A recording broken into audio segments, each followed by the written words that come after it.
Welcome to FaBled Hunters. I'm Yuanji. I'm Saint. And today we're going to talk about some stuff.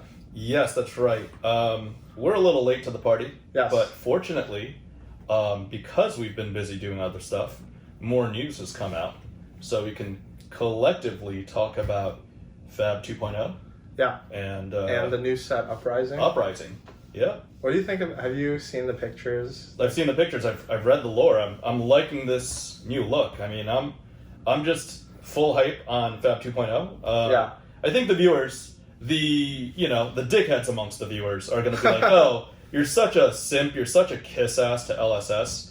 And you and I talked about it, and I'm like, no. I mean, LSS is just a great company, and sometimes belief is just not limited to what you view in terms of price movement, because I'm not following this product, I'm not following the game over price movements, I'm following the game over their ethics and their vision and their future, and I'm just super on board with what they're trying to do with 2.0, with Uprising, with the future, and with the trail of cookie crumbs that they're giving us. Yes. They said they'd be putting out more lore, and I've gone as far as to stay up late, burn the midnight oil and read all the articles, all the excerpts, and I'm really liking the direction. Like, there's a little bit of crossing over of different regions. Do you get like a kind of like Three Kingdoms kind of vibe? I get like a Seven Kingdoms. Well, no, I mean vibe. for Uprising, there's like three, like there's like gonna be, I think 3 heroes. Yep. And then they're all from like different like factions. Absolutely. Yeah. A little bit of the Three Kingdoms, a little bit of Tales of Aria, but with like an Asian twist. Yeah. A really spicy like Asian twist in the case of that dragon lady, Yes. the new mother of dragons. I had a feeling that would be the one that's saying like. Who would have thought, right? Yeah, let's get into I guess like the first topic for FaB 2.0 and how it relates to Uprising. Yeah. So I think Uprising is the first set where openly like we know that there's not going to be unlimited. Well, there might not be unlimited for Everfest either. Yeah. Because James told Rudy Rudy could tell everybody that there was just a placeholder for Everfest Unlimited, and if there's not a need, James is responsible enough that he's not going to just flood the market with unnecessary product, right? Yeah. So, but officially moving forward, Uprising it's being declared that Uprising is not going to have an unlimited print. Yes. But does that really mean it's the end of first edition? Because doesn't that still make Uprising a first edition only product? I think the main thing is just that there's no like tiered product levels anymore. Okay. So I think for people who aren't as familiar with like the business side of how like these like local game stores run in terms of like ordering product from distributors and such. Yep. I think in general this decision to not to like stop unlimited is really, I think, most helpful for the business owners, for the store owners, the LGSs. I think when we first started making FaBled Hunters, one of the kind of like selling points that you were telling me for the game is that LSS was committed to like creating a product that the LGSs could really like make money off of. Yeah. And supporting the local game store and that whole community, guaranteeing in writing 40% margin for their products, right? With the map system. Yeah, and then, so I think what they realized is that having this like 2-tier product segmenting their products into 2 tiers really I think while in ideation and in theory maybe like they thought that it would work out. Yeah. I think what ends up happening is that they create this kind of like conflict of interests or like these like weird incentive structures because it's not LSS that's directly distributing to the stores. It's the distributors. They go through a distributor, so the distributor doesn't want to be like stuck holding like all this unlimited. Yeah, they're collaring the unlimited product with the first, and sometimes they're even holding back first while forcing unlimited allocation down people's throats just to unlock a certain amount of first. And they were also misreporting and misrepresenting how much demand there was of first. Some of the big, I'm not going to name the names, but some of the big distributors, probably all of them. Yeah. So I think LSS deciding to kind of cut back, no more unlimited, for the business side of things just makes it a lot cleaner. Now, like, there's only one product, so the distributors are like, well, this is how much we have. Yep. You buy it. Everybody is buying into like the same thing. Yeah. And maybe it ends up being that the profit margin is somewhere in between like first or unlimited, but at least you know what you're gonna get. It still looks like map, right? Yeah. Because that whole allure of first edition is very limited. That's gone. That was there for the first 3 sets. Yep. 4, 5, and 6. I think that the distributors were trying to sell us a false bill of goods. They were lying to the public. Yeah. And the public feels deceived. A lot of the public are also entitled and, trying to give flack to LSS, but it wasn't LSS's fault. Human incentives got in the way, greed got in the way, and, the distributors weren't being fully transparent. That said, I think this resets the clock on set number 7, or let's just call it the new cycle 2.0. Mm-hmm. It resets the clock, and it helps players, because players get the cheap cards, they get access to this product, equal access, so there's not like this weird quasi-class warfare going on between first it's like, oh, you're playing with peasants. unlimited cards. Yeah. So everybody has access to the same first printing. Yeah. Effectively, everything's now first edition. Yes. Right? Yes. And that's great for the collectors as well, because now the collectors that were down for the scarcity, there's going to be even further scarcity. Like, I can only imagine that if a cold foil FaBled was 1 in 40 boxes, maybe it's 1 in 80, maybe it's 1 in 120. That makes something scarce even more scarce. Like a legendary now can come in rainbow foil or cold foil, and the cold foil is multiples more rare than former legendary cold foils. Yeah, I think it does 2 things. One, legendaries originally were maybe a little bit too scarce for people to be able to play with, and so I think that they decided they said that they slightly upped the drop rate for legendaries, like in rainbow foil. Okay. But I mean, you were telling me that you thought that it was good for collectors because cold foils kind of like lost a little bit of their luster in the most recent sets. The recent sets, yes. Yeah. Ever since Monarch, cold foils. I mean, when you see that common cold foils in Monarch are, low double digits, like sub $50. Yeah. The common cold foils, and then it's dropping even further in Tales of Aria. And then we've got $5 to $15 talismans and tools from Everfest, right? Yeah. I don't think that's going to change because I think the only thing, because I think you still get about like a cold foil in every box, but it's just that the legendaries and the fables are much rarer. Okay, so yes, I did see the cold foil per box. Yeah. So we are going to get some cheap cold foils and continually cheap cold foils on the bottom end. Yeah. But on the top end, yeah, we're going to get some real kick-ass cold foils that have true scarcity. Right? Is that basically the idea? Yeah, and so I think you might see like a separation for singles prices. I know like for Tales of Aria, the cold foils and the rainbow foils for the legendaries basically cost like pretty similar. Yeah, because it's so little unlimited getting opened, right? Yeah, plus minus maybe like $20, $30. How do you feel as like a collector? Do you feel like now it makes you want to open product more, or maybe like you want to like try to get like more of these like legendary cold foils? Well, as a collector, I just think that the feeling of just cracking new product and unearthing product and digging for the really scarce stuff is irreplaceable. So if I'm going to have to open up a minimum of 120 boxes to get everything, then I'm probably going to open up like 500 boxes just to make double or triple or quadruple sure. Yeah. That said, to folks that are also collectors and also want a piece of the experience, I mean, I don't think it's bad for them to want to open up 2 or 3 times the amount of product.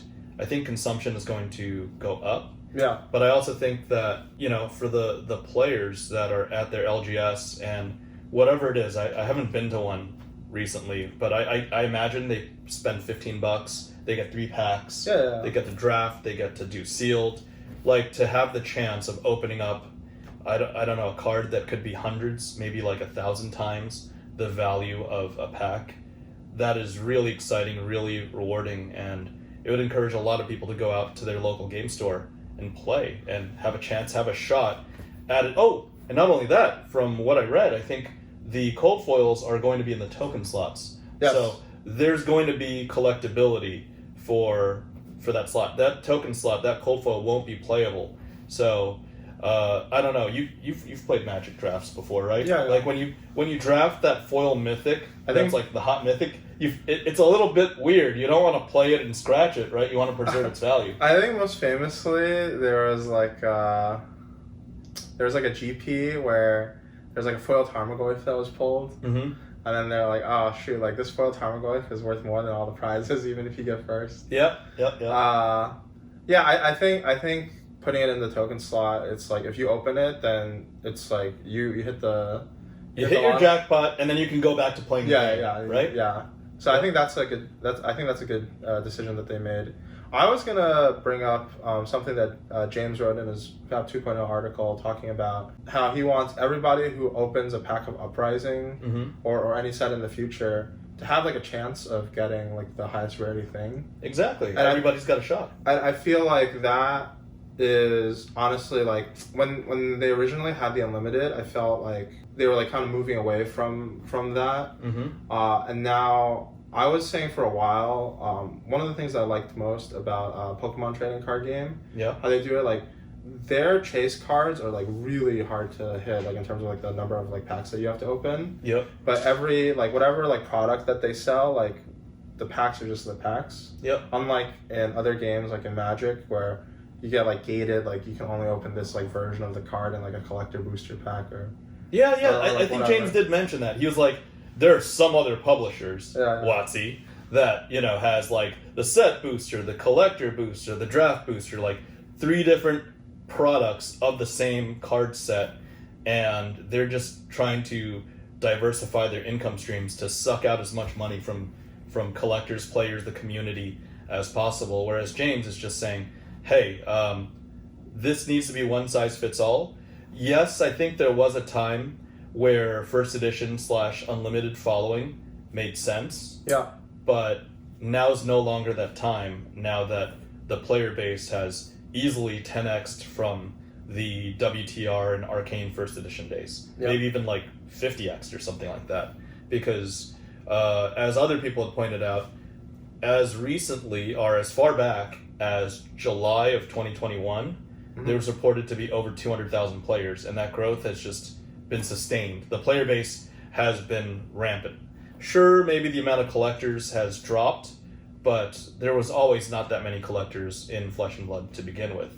It was always a player-driven game. It was always, to interact in the Flesh and Blood and play great games. I mean, I'm butchering that statement, but I think the collectors will follow, right? Like it's like one of those things where the people who are playing right now, eventually they're going to become collectors. Some of them. Well, right now, this path of first only is already leading to collectors. True collectors, because they're opening up the packs, they're grinding, they're doing what they can to build better decks. You told me even one of your friends, who's traditionally a player and a very competitive player, he even came into the acquisition of Gold Foil Tunic, right? And I'm getting some former MTG pros, MTG grinders that are grinding Pro Tours. They're like, hey Saint, I've got this Rainbow Foil Tunic. Could you put aside a Cold Foil Tunic for me? Because I'd like to play it. I'd like to play with a graded card one day. And that's how the market's kind of shifting. And that's always been my vision of the game. That's why I said that everything I own in Flesh and Blood is going to take at least 20-year life cycle. Not, oh look, I bought some Monarch at 500. Monarch to 1K, let me double my money, free tendies, rocket ship emojis, and bears, and rainbows, and diamonds, diamond hands, and whatnot. Yeah, it's unfortunate that 2021 brought a bunch of fake collectors. A lot of people want to call them flippers. I'll just call them speculators and opportunists. Yeah. Whereas the real diehard collectors, now we're getting tested. Our loyalty is getting tested, and James, the company, as well as the macro economy, is testing our patience and it's testing our loyalty. But me, as collector from day one, I'm here for the whole boat. I'm here for the whole ride. Yep. Yeah, let's move on to another thing that they announced as part of FaB 2.0, which also has to do with product releases. So yep, part one. Yeah, so they're releasing what they call history packs. Yeah. And I think for some of the countries or regions that haven't had access to the product as much, like I think they said for Europe and maybe parts of Asia, they're gonna do like more frequent. They're gonna have like more history packs. Absolutely. Come out. Yeah. South America, which barely has any sealed product distribution right now, there's a lot of places that need the history packs. A lot of content creators are calling it Chronicles. Yeah. Because I think the content creators that are more bearish and want to smack talk this 2.0 vision, it's Chronicles. However, there were white bordered cards as early as Unlimited. I wouldn't call this Unlimited. I would call this more revised because it's more like a rehash. It's like Magic the Gathering Revised that happened a year after Limited Edition, Alpha and Beta, Unlimited, then Arabian Nights, then Antiquities came out because in Revised we had cards like Amulet and Reconstruction, I think, which were from Antiquities. So this is a rehash of the first three sets, WTR, Arc, and Crew. So I would call it more the revised of Flesh and Blood rather than Chronicles, because Chronicles has such a bad connotation. Chronicles was actually in direct violation of the promise or the spirit of Magic the Gathering, where they needed to create a reserve list to protect the collector value. In this multiverse, LSS has not broken their word, unlike the spirit of Wizards of the Coast. So there's that lingering cloud over Chronicles, which doesn't exist in the LSS timeline. So yeah, I think also something that has to be considered is, I think a lot of the people who have negative feelings about history packs, I think they're viewing it from the perspective of they don't need this product personally. Yeah, it's first world problems. It's typical. American exceptionalism. Yeah. It's typical whiny, entitled Americans saying, "Oh, we've got too much Unlimited. Why do you need this?" It's like, hey, reality check, guys.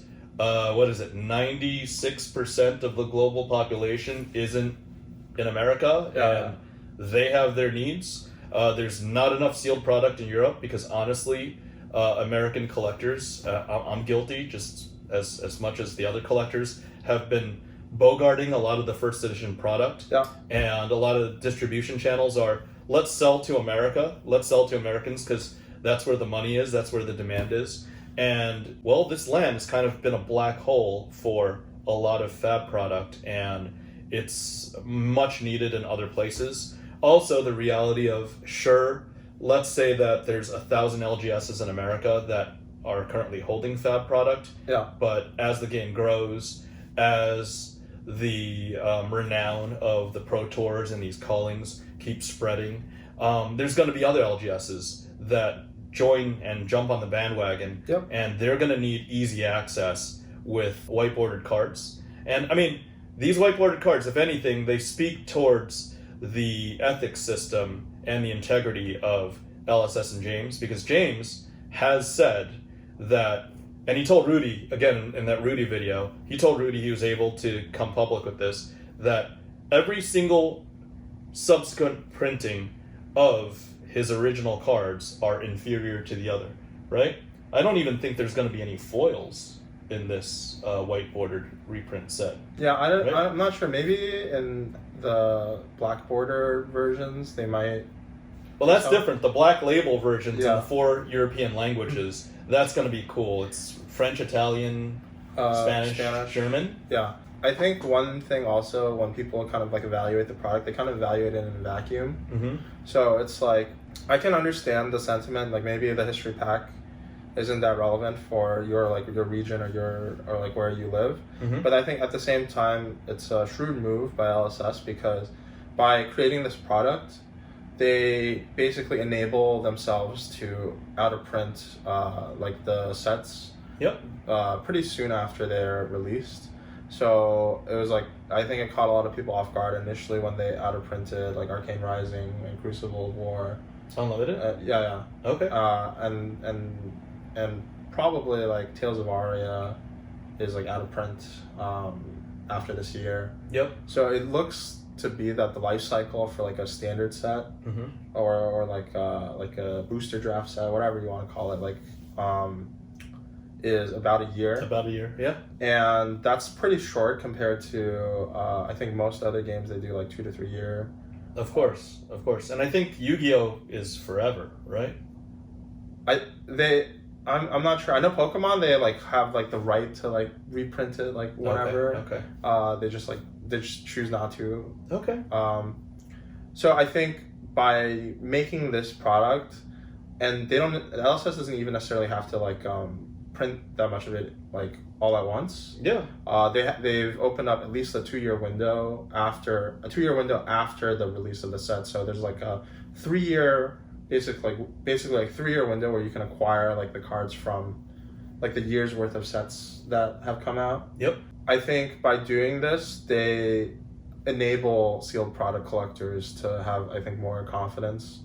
So like when in the black border. Yeah. So now when Uprising comes out, you have like a general sense like, okay, they're not going to be like printing Uprising for like forever. It's gonna be in print for about like a year. Yep. And then if you want to get cards from Uprising, you have to wait for the next history pack. Absolutely, and it benefits and rewards the early adopters both on the collector end and both on the player end, because players will become collectors. Yeah. And hopefully some collectors become players. I'm still looking to play.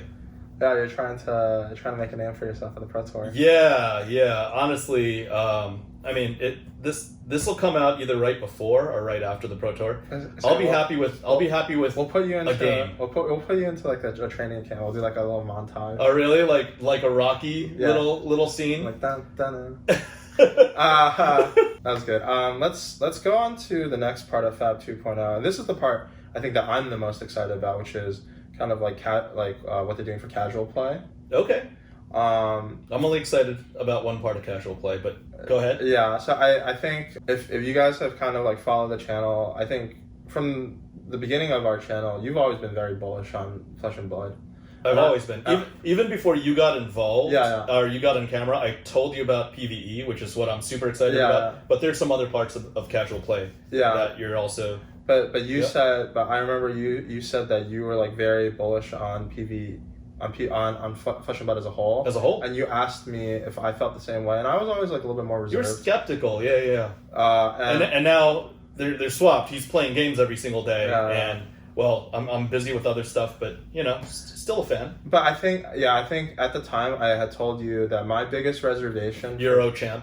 I just have to toss that in. My biggest reservation for Flesh+blood as a game was that I felt like the game might be like really fun to play like competitively, but it needs to like do something for like the more casual players, for the fans who might not even necessarily like want to play. I remember reading about this. I think like for League of Legends, like a large majority of the people who are like fans of League of Legends don't play the game at all. They just like they watch like the music videos. Maybe they watch some. Bro, I stay up just like I stayed up to watch the Taiwan Calling. Yeah. Like I wake up sometimes at 4 or 5 a.m. just to catch the Korean streams, because at least for League of Legends, Korea is greater than all. So I think that it was really good for me to see that in the FaB 2.0 article, James directly addressed this issue, and he said that he understands that Flesh+blood isn't just like competitive play. Yeah, and just to dwell on that for a moment, like I played Magic competitively, and different factors that are luck based, like mana screw and the luck of the draw, made the Magic competitive environment a lot more volatile.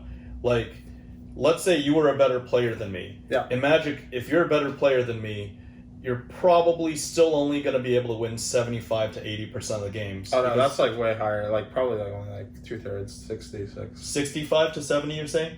Yeah. In Magic, it's okay because if you there's 20 to 35% volatility and luck. If right? you win like 2/3 of your games in Magic, you were like a Hall of Fame like caliber player. Okay. So like an average like pretty good player, maybe you win like 60%, whatever. Okay, but 65 to 70 would be high if you're really good at the game of Magic. Yeah. And I'm saying that Flesh and Blood, if you're a better player than me, hands down, you've got 85% of matches dead to rights. Yeah, right? or more. That's not even, or even more. That's like the spikiness level of a good player versus an average player, a non-competitive player. It's ridiculous. It's like Tiger Schulman's karate versus MMA. Like you're a UFC champion. It would be like me, Saint Hung, the individual, getting in the octagon with like this guy's like John Jones or something like that of Flesh and Blood. It's that bad. It's that disparate, and I felt it more and more as the callings came on and as the competitive scene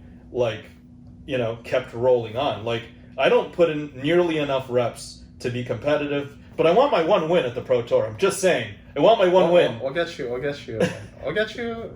Maybe I'll even go even. Maybe 3 or 4. Oh my god. Yeah. Wow, the thought of that. But yeah, for real, competitive Flesh and Blood is a little too spiky. Yeah. And it's good that James and Co. are recognizing the more casual formats. What do you want to start with? UPF, was it? I think there's like a range of things. I think them deciding to kind of first of all change the Ultimate Pit Fight format to kind of match what they felt more people were playing, which was I think like Blitz style or 20 life basically. Yeah. It was 40, right? Yeah, UPF was weird. It was like you would play with like CC decks with young heroes, so you would have 20 life, but then you would have like CC decks. Really? I don't know. It was like a strange, but I think it shows that they are paying attention to that segment. Okay.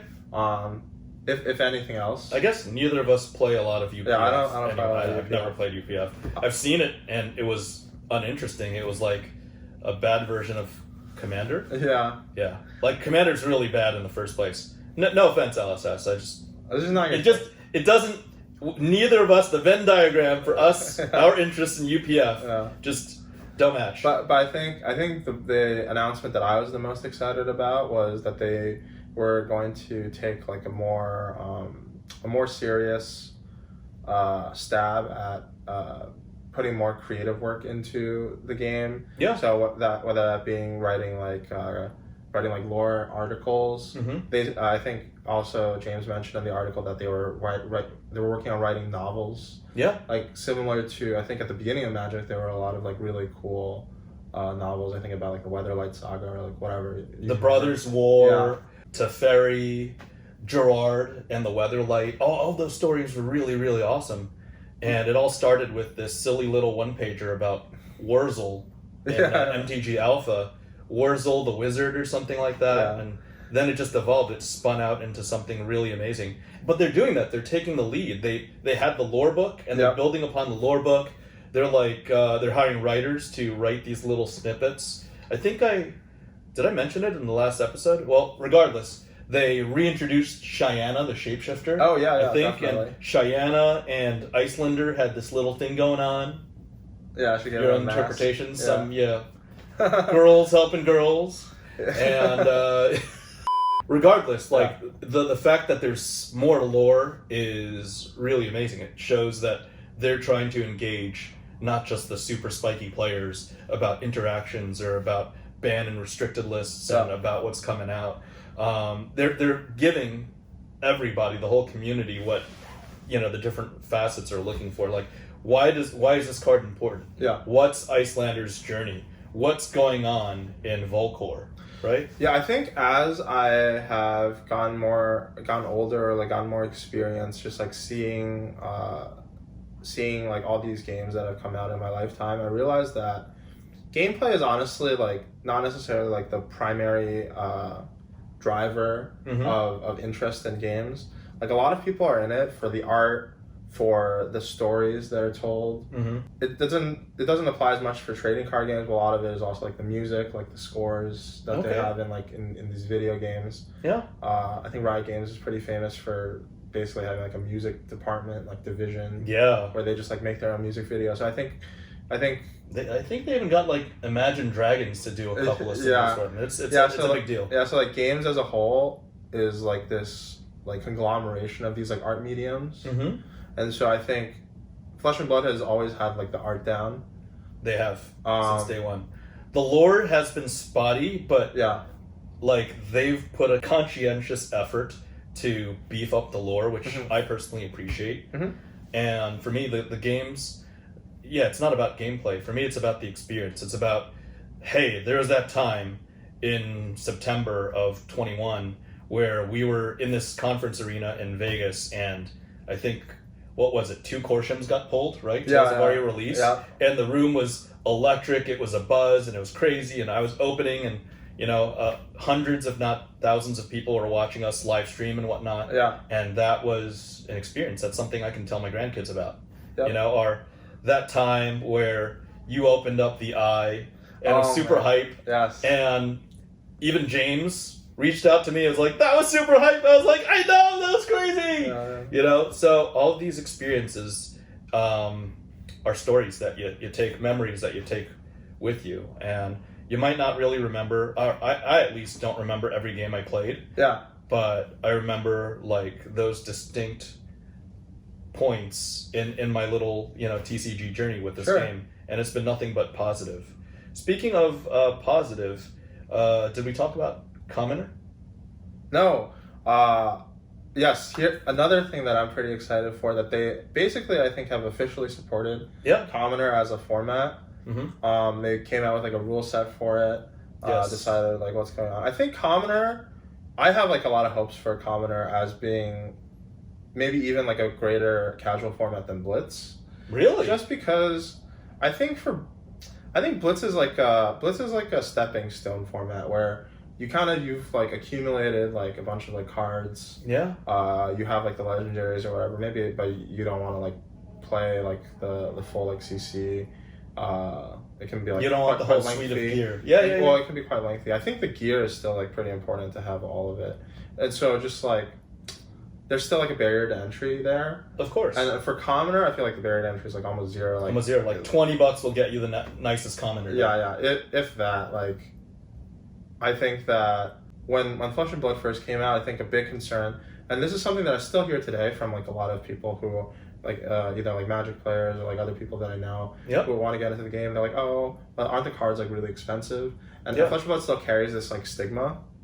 Yep. So I think having like an official support for this format where it's like, no, like you just like, it's like $5, whatever, free decks, like people just give out these like these cards away oftentimes. It's bulk cards essentially to build decks, but it's LSS recognizing it as a necessary format to remove those barriers to entry. That's visionary, right? They're moving things forward. They're like, just like I think Magic, it took WotC at least a handful of years, from what I heard from Edwin and Dan, to recognize EDH as Commander, right? Like EDH was played in, private homes and whatnot, and it was a community-driven format. And Commenter, EDH was a community-driven format for years before it got transitioned to Commander, whereas Commenter has only been out for a handful of months. And in some, it started at some of these callings in the past year, and now it's like, oh, it's an official format. We're going to recognize it and provide support for it and provide banning and legality, card legality and whatnot. Yeah, I hope to see them, like, they probably won't have like the resources to put as much manpower into the format, but I hope to see that it like grow as the game grows. Have we covered most of what's in FaB 2.0? Well, the other casual format, PvE, that's why I got in, right? Like the whole idea of knowing a hero, or like in Street Fighter, practicing Ryu and Ken and Chun-Li and Blanca and Guile, like knowing everything. It's here, there's a secondary use. It's not just to fight other players. It's to understand yourself, understand the abilities of your hero, and basically go in a party, go in a team. Yeah. Like, be in a team dynamic. Also, seek that unique experience.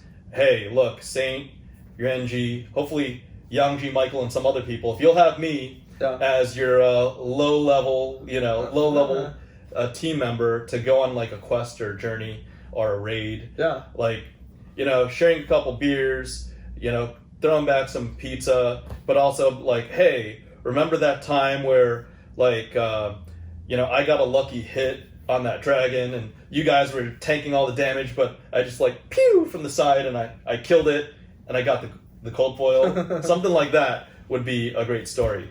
But more than that, like, what are your thoughts about PvE? Because I remember you being skeptical way early on. I was skeptical of Flesh and Blood until when you were telling me about PvE. I was like, okay, like when they announce PvE, that's when I'll fully be on board. Okay. Because I think for me, even like UPF style, like it's still like competitive. Yeah, it doesn't do it for me either. It's like you're still like there's like tension between like the players, because you're competing against each other.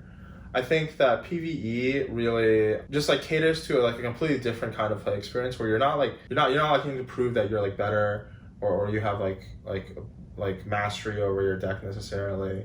Like you're here to hang out with friends, you're here to go on like a cool adventure, you're here to just like for the social aspect.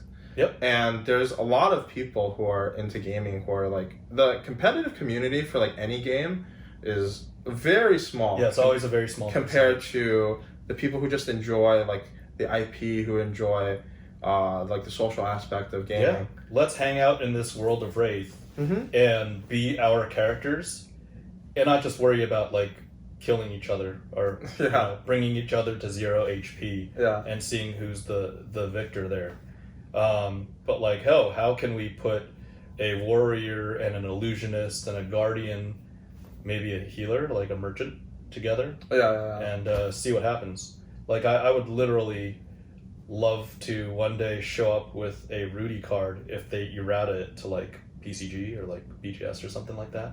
Nobody uses PSA, James, but like I would show up to a game with like a Rudy card and have Rudy as my merchant and bring all your stashes, all the snatches, but more importantly, like all my PCG 10 potions, and just play infinite potions and be like the utility hero of the year, right? And heal everybody up. We'll be all topped off, and we'll kill any dragon, we'll kill any demon, we'll beat up the brutes if we're fighting brutes, and then we're gonna recruit and win over the Dragon Mamas.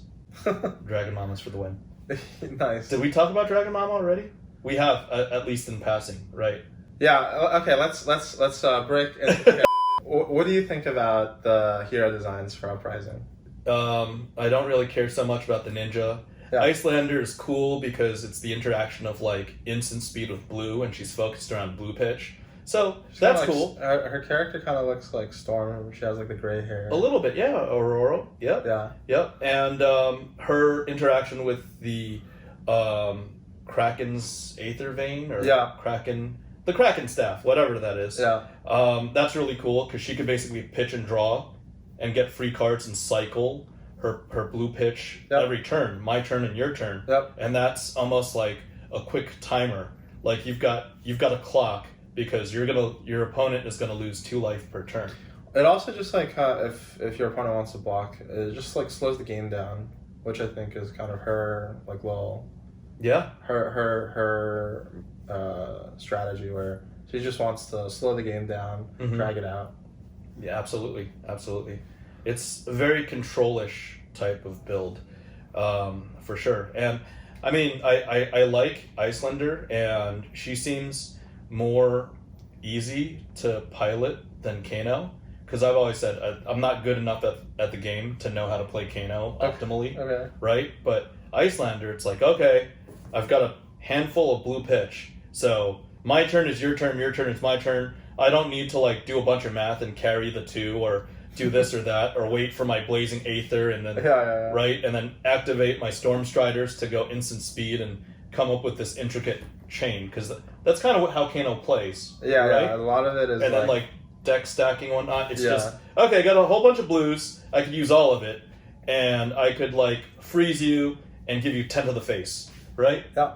And that's kind of how Icelander plays. Now I don't know how Dromai plays, but I am very intrigued because she looks like Gemma Chan and like a high-end dominatrix. High-end. Into one. And it's kind of like she's Daenerys Targaryen, but if she were hot and Asian. Yeah. You're saying you think Daenerys Targaryen is not hot? Well, All right, let's not get into it. Let's not get into it. Daenerys Targaryen is alright, but I'm just saying that Dromai can get it. That's okay. That's all. She wins. She's the champion, and Gemma Chan's also not too bad. So that's, and if you look at the art, like she does look very much like Gemma Chan. I think. Oh, what do you think about they showed off like the full like dragon card? Yeah, the Marvel card. Oh, we didn't even talk about that. There's going to be a new rarity. Yeah. The Marvel card, which is getting full art treatment. This is kind of like organically bringing in that whole box topper feel that Magic introduced in Ultimate Masters. Yeah. And also revisiting that whole like double-sided Starvo thing, the Starvo art. Because if you know what the card does, then you can really give it full art treatment. Mm-hmm. And it's now in Marvel rarity, which I think might be near FaBled, or even more than FaBled rarity, which is great, because this is going to be a really, really rare version of the card. And this is also kind of like a throwback to Blasmofet and Ursur from Monarch, right? Where there was the cold foil Blasmofet and Ursur. And now it's, instead of in the two Dark Heroes in Chain and Leviah, it is Dromai, the Mother of Dragons, getting to summon dragons, and you kind of have like an NPC. Now, I only got smacked with a Blasmofet like one time in competitive play, and that was the one time ever. And I was like, I'm Dorinthia. I've got one sword. I can like attack your creature, or I can attack the hero. And it kind of felt really unfair. It felt like, you know, I was getting ganked, yes, from multiple directions. Yeah. And I would love to be the person inflicting that pain and coming up with like, you know, a squad of dragons just you do like messing with Seto Kaiba impression. You like I have all these dragons. Yeah, exactly. So that'd be really awesome. Like summoning them like little Pokemon. Yeah. So see, it's not just the hotness of It's, of course. You know, she seems to be very viable, or that's very promising, because it seems to be her thing. She can summon dragons. Hopefully, she doesn't have like a bunch of paper cards that have Phantasm, because that's obviously a downside to Prism, right? Yeah. Really strong cards, but the drawback of playing any hero, half the heroes have attacks over 6, and you're screwed, right? Yeah. So hopefully she doesn't have that drawback. Let's see. I think the last part of FaB 2.0 mostly just dealt with competitive play and like some adjustments that they're making for competitive play, where they are extending the ELO rating to like lower level events, and then also I think that so every game matters, even your LGS matchups on the weekend matter more to your ELO. And then I think the other change that they announced was one that they were moving away from ban and restricted as like the terminology, because I don't think that they ever wanted to restrict cards. Okay. And then changing it to suspend. So most notably on the most recent ban update, they said like Seeds of Agony is suspended until Chain is out. Yeah, right? And then same thing like Autumn's Touch until Starvo. So I think like this is pretty interesting, because I think it gives the players like the sense that like sometimes you have cards that are just like a little bit too good like within specific decks, and I think that this gives them like the flexibility to provide like a reason for like why maybe like the card, like you know that the card itself is not as good, but you're just like, trying to hit a particular deck. It's not the card's fault, it's the hero ability synergy and how everything blends together, right? Yeah. And I think for them, and then they're also changing Living Legend to like have the weapon along with the hero. Well, I like that. I don't know why people don't. I'm not bothering to read the hundreds of comments on social media, but I like that. I think it's really cool. That's kind of like saying that, you know, King Arthur and Excalibur are together, or like, I don't know, Gimli and his, you know, Dwarven battle hammer are together, just like Dorinthia and Dawnblade. Like, if Dorinthia gets retired, guess what? Show her weapon some respect. That's her trusty weapon, the Dawnblade, or Bravo and Othos, right? I think one thing is that you have to, and I think that I personally feel good about the idea of weapons also Living Legending out. Yeah. But I think I personally think that maybe they need to tweak their formula like a little bit. But it does make sense, because oftentimes like the weapon that you bring kind of affects the deck's play style. Yeah. So I think having like the weapons rotate out also does kind of make sense. So that like maybe like if you had a hero Living Legend out, but their weapons stayed by. Yeah. And you have like another hero, they use the same weapon. You'd have broken interactions. Well, it just ends up being the same deck. Like, I would venture to say that Rosetta Thorn is a bigger problem than Briar herself.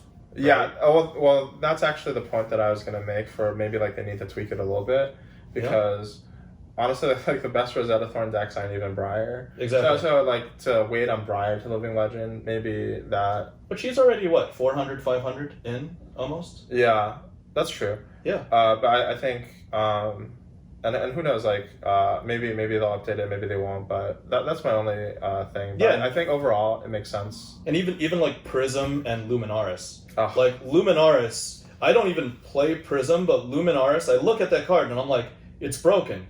You just gave this hero Forever Go Again. Yeah. Right? Yeah. there's something wrong with that? Like, she needs that really card, that weapon needs to get cycled out, and everybody better figure out what other illusionist weapon to build. Yeah, right? Luminaris is very strong. But yeah, like I think having the opportunity to cycle out these weapons, I think is pretty good. Yeah. We didn't really talk about the ELO thing. I think that doesn't really matter as much for you. Not for me, no. Because you're not trying to I'm grind like the ladder. 1480, so meh. I was there. I was actually in CC. I had like 1420 ELO. Okay. I had like the lowest CC ELO at constructed ELO, I think. Well, Krakow helped. Yeah, right? when it updates, I think it'll be better. Yeah. I think one positive and this just goes back to like the whole like America-centric like mentality. Yeah. I think people lose sight of the fact that a lot of countries like don't run like all these callings. They don't have like all like access to like all these like rated events. Yeah. And so I think it's really good to provide an outlet for people who are in these countries that maybe are still like developing out their flesh and blood communities. Yep. Who can, like, if you lived in Europe until Krakow, you basically couldn't play any rated events except for nationals. Yeah, and you're not traveling and quarantining in the middle of COVID to make the US, or risk quarantining on the way back. Yeah, right? Exactly. So it's like I think definitely this change is good for those people. I think it's kind of interesting because it lets everybody like feel like there's like some level of stakes at like local events as well. Yep. So it like maybe like increases the competitiveness of those events. I would personally, my only feedback for this is that right now when the events are running, when there's like a season, so let's say like the season upcoming is going to be like a ProQuest season. Yep. So these ProQuests are all going to be rated events. The majority of the events that are going to be held like during the course of this month are going to be like these kinds of things, and I just hope that when right now it's not that big of a deal, but like in the future when they come out with PvE or they come out with like more like casual oriented organized play events. Yep. I just hope that it doesn't like get lost. Like people aren't just like super focused on like the ELO grind. Like that stores also like find like a balance. Okay. That's my only feedback for that, because I know that in Magic when they introduced ELO, there was like a big thing where like a lot of the top players didn't want to play at like local events because like the risk of like they hated me impacting when I was just you're just a regional nobody, and then I started taking down some pros in my teams, and there were some 1900 elos. They're like, I lost 40 points. Come on, can we work something out? And it's like, no, fuck you. I kicked your ass. Well, so I just hope, because I think like the community, the competitive play community has so far been like pretty good at trying to like foster the growth of the game. Mm-hmm. I just hope that there's some kind of like balance that they strike. Yeah, I mean, they're obviously making world championships and pro tours count a lot more, like 64x, whereas an armory, or is it some qualifying? Their KVAT is like, I think the lowest is 8, and then goes up to like 64. Yeah, so the worlds and the pro tours count 8 times as much as the regular LGS events. So that covers basically 1, 2, and 3. And I just wanted to tie everything up in a nice, convenient summary here. I would say that James and LSS has put in a lot of thought into 2.0. I would say that article that was written was probably some of the most well-written prose we've seen LSS come out with, or any company come out with. And, for all the people that are saying that LSS isn't taking accountability, they definitely are. They're definitely being transparent. Mm-hmm. They definitely recognize and point out their shortcomings. And unlike other companies, they're not giving you lip service. They're not banning 7 cards and trying to virtue signal. They're actually fixing the problem. And they're saying, this is what's wrong. This is our solution. This is why. And if you still whine after that, then I don't know what to say. Like, fuck off and go play dominoes or tic-tac-toe. Also, on that whole notion of people whining, I brought this up about, and you brought this up about Americans being the loudest voices. Yes, they've got the largest wallets in general in terms of spend on TCGs, but y'all are entitled. Y'all are asking LSS, on social media to do things like you guys are gods sitting in your underwear, typing on Reddit or typing on Discord or typing on Facebook, like LSS owes you anything. LSS doesn't owe you anything. LSS has come out with a great game, and they're executing upon their mission. And it's year 3 of their mission. And they've got a 10, 15, 20-year mission, and it doesn't involve, making Billy Bob at home, who complains and makes memes on Facebook, happy. That's not their goal. Their goal is to cater to the whole world.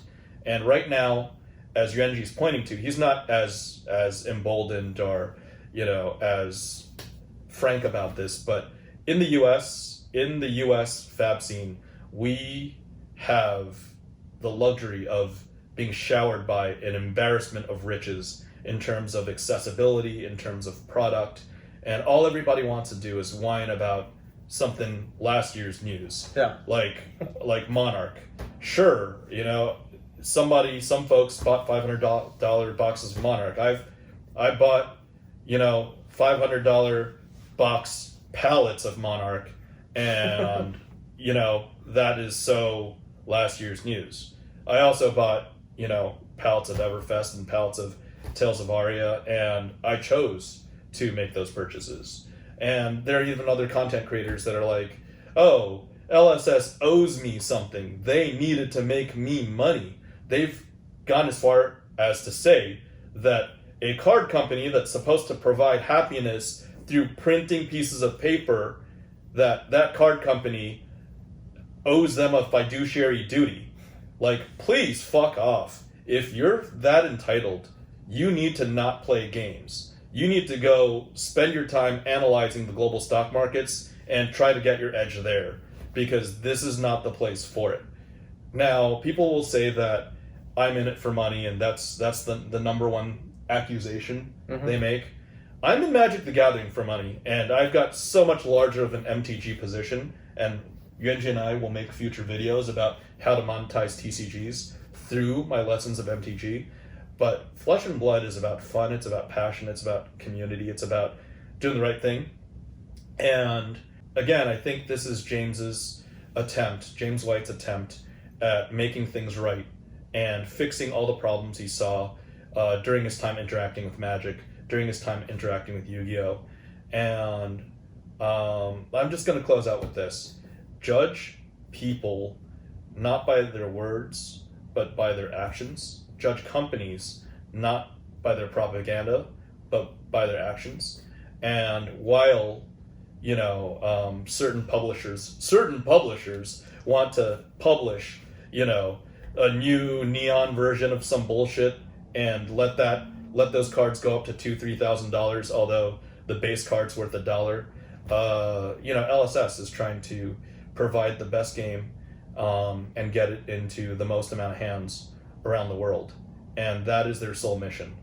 Value will be brought to those that are patient and those that are loyal, and if you can't, if you're not in it for the right reasons and you don't have the patience, then this honestly might not be the game for you. And if you're still whining about financial values, then you might need to look at yourself in the mirror and come to terms that you're just a speculator or a flipper and not an actual collector. Just go to your armory and play some games instead of tracking like the prices. Right? Like the time that you spend like tracking like the card prices like day to day or the box prices. Yes. Just go play some games. Go play some games. I'm gonna be at the Pro Tour. I'm gonna take my butt kickings like a man, like a champ. And then hopefully this guy, he'll rub off. I'll get some good Yuanji vibes and maybe I'll go even. Let's see what happens, right? Yeah. Okay. That'd be pretty impressive. Yeah. Everybody, enjoy the Pro Tour. Like, comment, subscribe, talk a bunch of shit in the comments, and twiddle the notification button. Thanks, y'all. Bye. Bye.